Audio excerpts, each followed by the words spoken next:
Good morning সবাইকে। আশা করি সবাই ভালো আছো।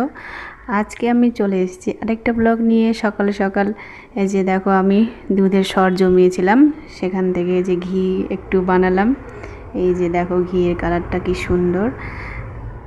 আর আমি গরম গরম ভাত দিয়ে ঘি খেলাম, খুব সুন্দর লাগলো খেয়ে। খাঁটি ঘি বলে কথা, বাড়িতে একদম বানানো, তো খুব সুন্দর লাগলো টেস্ট। এই যে বাজার, মাছ, দুধ আর মাংস নিয়ে এসছে, তো এগুলো আমি একটু ধুয়ে তুলে রাখবো আর আজকের জন্য রেখে দেবো বাইরে, আর বাকিগুলো সব ফ্রিজে রেখে দেবো। এই যে চিংড়ি মাছটা একটু দেখাচ্ছি,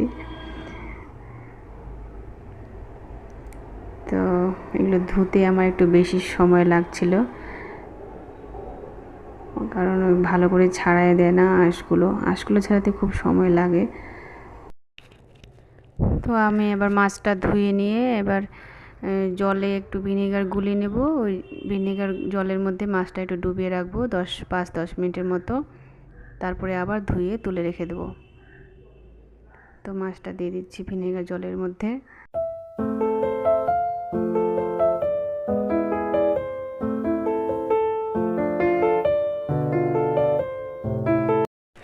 তো এই যে বোনলেস চিকেন পিসগুলো আমি আলাদা করে তুলে রাখছি, কারণ আমার ছেলে চিকেন মোমো খাবে বলে, তো ওই জন্য আলাদা করে তুলে রাখছি। আর এই যে বাকিগুলো এই যে প্লাস্টিকে ভরে রেখেছি, এটা ফ্রিজে রেখে দেব। আর চিংড়ি মাছটাকে আজকে আমি আর কিছু করলাম না, পরে এক সময়। এবার ভিনিগার জলে যে মাছটা ডুবিয়ে রেখেছিলাম, সেই মাছগুলো এখন ধুয়ে তুলে রেখে দেবো। 10 মিনিটের মতো হয়ে গেছে, আর প্লাস্টিকে করে ভরে রেখে দেবো। ধুয়ে নিচ্ছি মাছগুলোকে ভালো করে, আর আজকের জন্য কয়েকটা পিস রেখে দেবো, আর বাকিগুলো সব ফ্রিজে রেখে দেবো।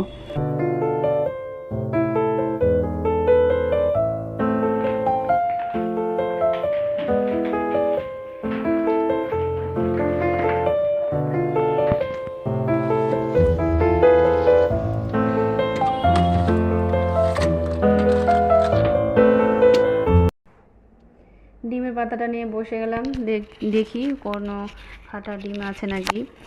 যতবারই নিয়ে আসে ততবারই একটা না দুটো ফাটা ডিম বেরোয়, তো এবারও তাই হয়েছিল। এবারও দুটো ফাটা ডিম বেরিয়েছিল, ভিডিওটা লম্বা হয়ে যাবে তাই দেখায়নি। তো দেখলাম চেক করে, দুটো ফাটা ডিম বেরিয়েছিল এবারও। পেঁয়াজটা কেটে নিচ্ছি চিকেন মোমো বানানোর জন্য, পেঁয়াজটা কেটে রাখছি, বিকেলে বানাবো। তো বিকেলে মোমো বানাবো বলছিলাম, কিন্তু সন্ধ্যাই হয়ে গেছে, তো ভাবলাম আগে মাছের ঝোলটা করে নিই, তা মোমো বানাতে অনেক সময় লাগবে, তো মাছের ঝোলটা আগে করে নিলাম।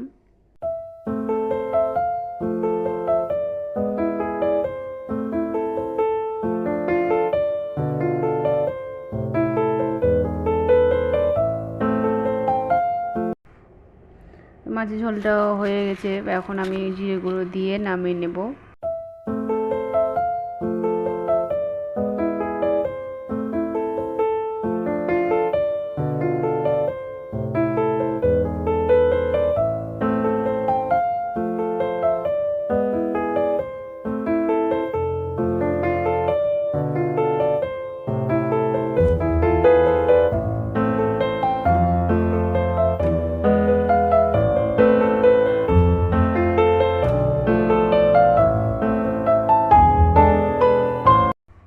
এবার চলে আসলাম মোমো বানাতে।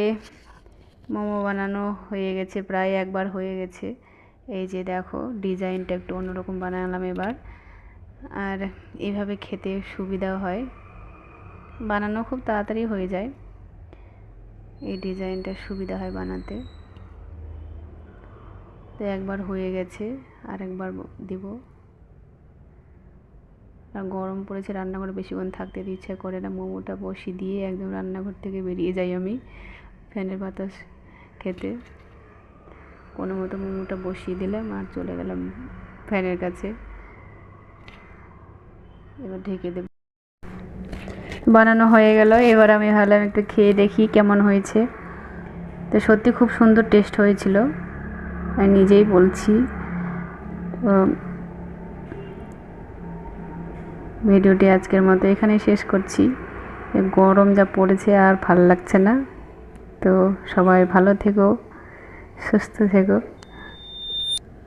টাটা আজকের মতো।